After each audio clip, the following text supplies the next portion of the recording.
Hello guys, இந்த வீடியோவில் நம்ம என்ன பார்க்க போகிறோம்னா எடி கரண்ட்டை பற்றி தான் பார்க்க போகிறோம்.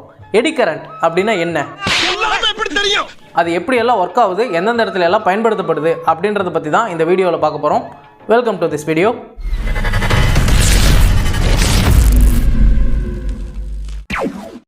எடி கரண்ட் அப்படின்னா என்ன? ஸோ அதோட பேர்லேயே அதுக்கான அர்த்தம் இருக்குது. எடி அப்படின்னா சர்க்குலர், தமிழில் சொல்லணும்னா சுழற்சி அப்படின்னு சொல்லலாம். ஸோ சர்க்குலர் கரண்ட்டை தான் நம்ம எடி கரண்ட்னு சொல்கிறோம். அந்த எடி கரண்ட் எந்த லாவின் அடிப்படையில் வந்து செயல்படுது? சாரி, எனக்கு தெரியாது. சர்க்குலர் மொமெண்டம்னாவே வந்துட்டு ஃபேரடேஸ் லா தான். ஸோ ஃபேரடேஸ் லாவில் என்ன சொல்கிறாங்க, மாறிக்கிட்டே இருக்கக்கூடிய காந்தப்புலம், அதாவது ஒரு பக்கம் நார்த்துன்னு இருக்குது, ஒரு பக்கம் வந்து சவுத்துன்னு இருக்குது, இப்படி மாறிக்கிட்டே இருக்கக்கூடியதை வச்சு சொல்லக்கூடிய மின்னோட்டத்தை வந்து உருவாக்க முடியும் அப்படின்றதான் கண்டுபிடிச்சாரு. அடுத்ததான் நம்ம லென்ஸ் லாவை பற்றி பார்க்க போகிறோம். ஸோ லென்ஸில் என்ன சொல்ல வருதுன்னா, ஒரு காப்பர் காயிலுக்கு நடுவில் நம்ம மேக்னெட்டை விட்டு எடுக்கும்போது அந்த காப்பர் காயிலில் இன்டியூஸ்டு கரண்ட் வந்து கிரியேட் ஆகும். ஆக்சுவலாக நம்ம காப்பர் காயிலுக்கு நடுவில் மேக்னெட்டை விட்டு எடுக்கும்போது அந்த காப்பர் காயில் வந்துட்டு அந்த மேக்னெட்டிக் ஃபீல்டை வந்து அப்போஸ் பண்ணும். அதன் மூலியமாக தான் இன்டியூஸ்டு கரண்ட் வந்து கிரியேட் ஆகுது. அந்த காந்தத்தோட நார்த் போல் சவுத் போலை பொறுத்து அதோட வேல்யூ வந்து சேஞ்ச் ஆகும். ஓகே கேஸ், இப்போ நம்மக்கிட்ட ஒரு மல்டிமீட்டர் இருக்குது, அண்ட் அப்புறம் விளையாடக்கூடிய காந்தங்கள் இருக்குது, அப்புறம் இந்த மாதிரி ஒரு காயிலை வந்து சுற்றி வச்சுருக்கேன். ஸோ இந்த காயிலை வந்துட்டு நம்ம என்ன பண்ண போகிறோம்னா, இந்த மல்டிமீட்டரோட பாசிட்டிவ் ப்ரோப்லேயும் அண்ட் நெகட்டிவ் ப்ரோப்லேயும் வைக்க போகிறோம். இந்த மல்டிமீட்டரில் வந்துட்டு டிசியில் வந்து நம்ம செட் பண்ணிக்குவோம்.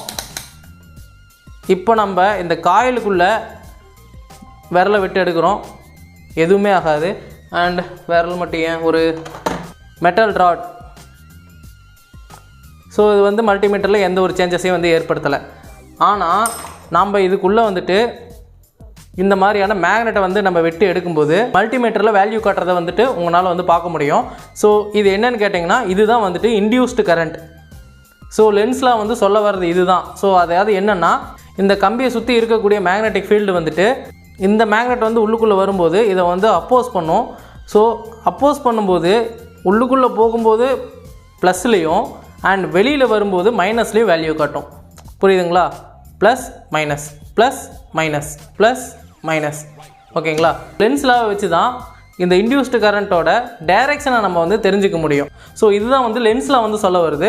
இந்த ரெண்டு லாவை வச்சு தான் நம்ம எடி கரண்ட்டை பற்றி பார்க்க போகிறோம்.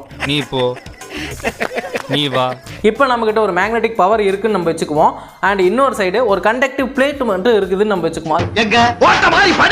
அந்த மேக்னெட்டையும் அந்த கண்டக்டிவ் பிளேட்டையும் இப்படி பக்கத்தில் வச்சு எடுக்கும்போது அதுக்கு நடுவில் இருக்கக்கூடிய சுழற்சி விஷயத்தை நம்ம வந்துட்டு எடி கரண்ட் அப்படின்னு நம்ம சொல்லுவோம். இப்போ நம்மக்கிட்ட சில மேக்னெட்ஸ் இருக்குது. இந்த மேக்னெட் எது எதுலையெல்லாம் ஒட்டும், நம்மளுக்கு தெரிஞ்சது மேக்ஸிமம் இரும்பில் எல்லா மேக்னெட்டும் ஒட்டும். இந்த மேக்னெட் மேலே இன்னொரு மேக்னெட்டை வச்சா கூட ஒட்டும். எதிரெதிர் திசையாக இருக்கும்போது மட்டும் இந்த மேக்னெட் காப்பரில் ஒட்டுமா? ஆப்வியஸ்லி ஒட்டாது. அண்ட் இந்த மேக்னெட் அலுமினியமில் ஒட்டுமா? ஆப்வியஸ்லி ஒட்டாது. இந்த மேக்னெட் வந்துட்டு காப்பர்லேயும் அலுமினியம்லேயும் ஒட்டாது. ஆனால் அதுக்கு பக்கத்தில் கொண்டு போகும்போது அது மூலியமா ஈர்க்கப்படும். அதாவது ஈர்க்கப்படுறதுக்கும் மேலே அண்ட் கவரப்படுறதுக்கும் கீழே. கரெக்டாக சொல்லணும்னா கள்ளக்காதல், இது கொஞ்சம் ரொம்ப மோசமாக இருக்கும். பாய் பெஸ்டின்னு சொல்லலாம். ரவி இல்லை, ரவி. ஓகேங்களா? ஸோ வந்துட்டு இதுக்கு நடுவில் இருக்கிறது தான் எடி கரண்ட். ஓகேங்களா? அந்த பாய் பஸ்டிங்கிற கேப் தான் வந்துட்டு எடி கரண்ட். ஃப்ரெண்டுக்கு மேலே ஹஸ்பண்டுக்கு கீழே குறுக்குல நீ வந்து படுத்துப்பியாடா கும்ஃபு பாண்டா. ஓகே கேஸ், இப்போ நம்மக்கிட்ட இந்த மாதிரி அலுமினியம் ஃபாயில் வந்து இருக்குது. இது வந்துட்டு இந்த குக்கிங்கெல்லாம் யூஸ் பண்ணுவாங்கள்ல, அந்த அலுமினியம் ஃபாயில் தான். இதிலேருந்து ஒரு சின்னதாக ஒரு பீஸ் ஒன்று கட் பண்ணி எடுத்திருக்கோம். இதை வந்துட்டு ஒரு நூலில் கட்டி இதை வந்து இந்த சின்ன பீஸை வந்து ஹேங் பண்ண போகிறோம். ஓகே, இப்போ அதை வந்து ஹேங் பண்ணியாச்சு. ஏரோப்ளேன் மாதிரி ஆக்கி விட்டாங்களே, என்னன்னு அவங்களை இப்படி தொங்க விட்டாங்க? இந்த மேக்னெட்டை வச்சு இது நம்ம இப்படி பக்கத்தில் இப்படி வச்சு எடுக்கும்போது இது மூலியமாக இது கவரப்பட்டு அப்படியே கொஞ்சம் இதாகும். நான் இது கூடயே வந்து நகர்ந்து வரும். வேணா பாருங்கள்.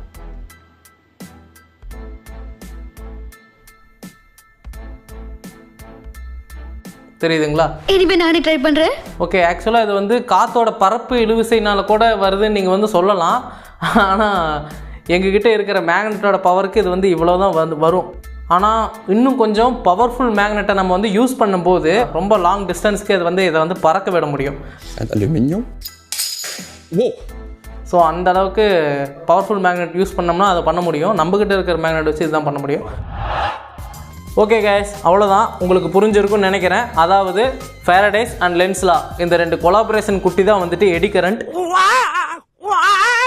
இந்த எடி கரண்ட்டை வச்சு ப்ராக்டிக்கலாக நம்ம நிறைய வித்தைகளை செஞ்சு காட்ட முடியும். அதில் உதாரணத்துக்கு ஒன்று சொல்லணும்னா, ஒரு அலுமினியம் பைப்போ இல்லை காப்பர் பைப்போ எடுத்துக்கிட்டு அதுக்குள்ளே நம்ம ஒரு மேக்னெட்டை வந்து போட்டோம்னா அது வந்து உடனே கீழே விழுந்துராது. அதாவது அது வந்து மிதந்துக்கிட்டே கீழே விழுகும். அது என்ன காரணம் அப்படின்னு கேட்டிங்கன்னா, நம்ம லென்ஸ் லாவிலையும் ஃபேரடேஸ்லையும் பார்த்தது மாதிரி தான். ஆல்ரெடி அந்த பைப்பில் வந்து ஃப்ளக்ஸ்னு ஒன்று இருக்கும். அந்த மேக்னெட்டை நம்ம போடும்போது அந்த மேக்னெட்டை சுற்றி இருக்கிற மேக்னெட்டிக் ஃபீல்டு வந்துட்டு இன்டியூஸ்டு கரண்ட்டை வந்து கிரியேட் பண்ணும், நம்ம ஆல்ரெடி லென்ஸ் லாவில் பார்த்த மாதிரி. ஸோ இது வந்துட்டு என்ன பண்ணுன்னா, அந்த மேக்னெட் வந்து அப்போஸ் பண்ணி விடும். அப்போஸ் பண்ணும்போது என்ன ஆகும், ஆல்ரெடி புவியீர்ப்பு விசை கீழே போகுது, அதை அப்போஸ் பண்ணுறதும் சேர்த்து நம்மளுக்கு வந்து டிலேவாக அது வந்து கீழே விழுகும். பார்க்குறதுக்கு அது வந்து மிதந்துக்கிட்டே கீழே விழுகிற மாதிரி தெரியும். ஆக்சுவலாக அலுமினியம் பைப்பையோ காப்பர் பைப்பையோ வச்சு நம்ம அதை செஞ்சு காட்டலாம். ஸோ அதோட ரேட் எல்லாம் கொஞ்சம் டூ எக்ஸ்பென்சிவாக இருக்கிறங்காட்டி அதை என்னால் செஞ்சு காட்ட முடியல. ஸோ ஃபியூச்சரில் ஏதோ ஒன்று செய்ய ட்ரை பண்ணலாம். இந்த எடி கரண்ட் வந்துட்டு இது மட்டும் இல்லை, இண்டஸ்ட்ரியில் வந்து நிறைய இடத்துல வந்து பயன்படுத்திட்டு தான் இருக்கிறாங்க. ஸோ உதாரணமாக ஒன்று சொல்லணும்னா, இப்போ இருக்கக்கூடிய எலக்ட்ரிக் ட்ரெயினோட பிரேக்கிங் சிஸ்டம் வந்துட்டு இதை வச்சு தான் செயல்பட்டுருக்கு. ஸோ இந்த மாதிரி உங்களுக்கு ஒரு சில உதாரணங்கள் வந்து தோணுச்சுன்னா அதை வந்து கமெண்ட் பண்ணுங்கள் கைஸ். ஓகே, இந்த வீடியோ இவ்வளோ தூரம் நீங்கள் வந்து பார்த்துட்டு இருக்கிறீங்கன்னா பிடிச்சி தான் பார்த்துருப்பீங்கன்னு நினைக்கிறேன். ஸோ பிடிச்சிருந்துச்சுன்னா இந்த வீடியோக்கு லைக் பண்ணுங்கள். அண்ட் இந்த வீடியோ வந்துட்டு இன்னும் ஒரு சிலருக்கு தேவைப்படும் அப்படின்னு நீங்கள் நினச்சிங்கன்னா உங்களுக்கு ஷேர் பண்ணி விடுங்க. ஓகே கைஸ், அவ்வளோதான் நான் சொல்ல வந்தது. இந்த வீடியோ உங்களுக்கு புரிஞ்சிருக்கும்னு நினைக்கிறேன். புரிஞ்சிருந்துச்சுன்னா சேனலை சப்ஸ்கிரைப் பண்ணுங்கள். அண்ட் நெக்ஸ்ட் வீடியோவில் பார்ப்போம். Tata, bye bye, see you.